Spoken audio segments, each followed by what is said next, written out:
ಇದೀಗ ನಾನು ಇದನ್ನು ಲಾಕ್ ಮಾಡಿ ಇಟ್ಟಿದ್ದೇನೆ.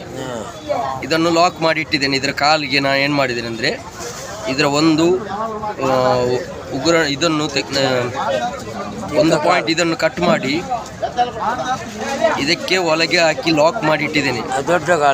ದೊಡ್ಡ ಕಾಲಿಗೆ ಇದರಲ್ಲಿ ಇದು ಕಚ್ಚಿದ್ರೆ ಕೈ ಬಿಡೋದಿಲ್ಲ. ಇದಕ್ಕೆ ಕಚ್ಚಲಿಕ್ಕೆ ಗೊತ್ತುಂಟು, ಆದರೆ ಬಿಡಲಿಕ್ಕೆ ಗೊತ್ತಿಲ್ಲ. ಆದ್ದರಿಂದ ನಾನು ಇದಕ್ಕೆ ಏನು ಮಾಡಿದ್ದೇನೆ ಅಂದರೆ ಇಲ್ಲಿ ಒಂದು ಕೀಲಿ ಹಾಕಿ ಲಾಕ್ ಮಾಡಿ ಇಟ್ಟಿದ್ದೇನೆ. ಇಲ್ಲಿ ಸಹ ನೋಡಿ, ಇದು ಕೈ ಬಿಡಲಿಕ್ಕೆ ಆಗಲ್ಲ. ಲಾಕ್ ಮಾಡಿ ಇಲ್ಲಿ ಕೈ ಕೊಟ್ಟರು ಇದಕ್ಕೆ ಕಚ್ಚಲಿಕ್ಕೆ ಆಗುವುದಿಲ್ಲ. ಈಗ ನಮಗೆ ಕಚ್ಚುವುದಿಲ್ಲ. ಯಾವ ರೀತಿ ಬೇಕಾದರೂ ಇಡ್ಬೋದು. ಇಲ್ಲಾಂದರೆ ಯಾವ ರೀತಿ ಮಾಡಬೇಕಂದ್ರೆ ಇದಕ್ಕೆ ಹಗ್ಗ ಕಟ್ತೇವೆ ನಾವು. ಯಾವ ರೀತಿ ಅಂದರೆ ಈಗ ಲಾಕ್ ಮಾಡಿ ನಾವು ಹಗ್ಗ ಕಟ್ಟೋದು. ಈಗ ನಾನೊಂದು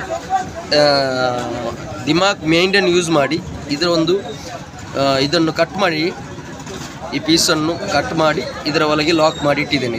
ಇಲ್ಲಿ ಲಾಕ್ ಮಾಡಿ ಇಟ್ಟಿದ್ದೇನೆ. ಅದರಿಂದ ಇದಕ್ಕೆ ಕಚ್ಚಲು ಸಾಧ್ಯವಾಗಲ್ಲ. ಹೀಗೆ ಬಿಟ್ಟರೆ ಇದು ಸಾಯುತ್ತದೆ.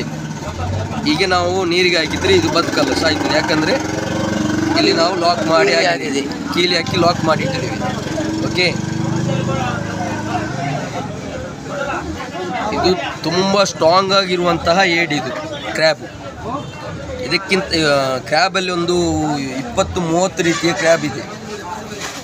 ಈ ಕ್ರ್ಯಾಬ್ ಫಸ್ಟ್ ಕ್ರ್ಯಾಬ್. ಇದು ತುಂಬ ಸ್ಟ್ರಾಂಗ್. ಇದು ಕಚ್ಚಲಿಕ್ಕೆ ಗೊತ್ತಿದೆ, ಆದರೆ ಬಾಯಿ ಬಿಡಲಿಕ್ಕೆ ಗೊತ್ತಿಲ್ಲ. ಆ ರೀತಿಯ ಕ್ರ್ಯಾಬ್ ಇದು. ಓಕೆ, ನೋಡಿ, ತುಂಬ ಸ್ಟ್ರಾಂಗ್. ಇದು ಇರುವಾಗಿಂತ ಡಬಲ್ ಅಲ್ಲ, 100,000 ಪಟ್ಟು ಸ್ಟ್ರಾಂಗ್ ಆಗಿದೆ. ಒಂದು ಬಾರಿ ಹಿಡಿದ್ರೆ ನಿಮ್ಮನ್ನು ಇದು ಏನು ಮಾಡಿದ್ರು ಇದು ಬಿಡುವುದಿಲ್ಲ ಅಂತಹ ಕ್ರ್ಯಾಬ್ ಇದು.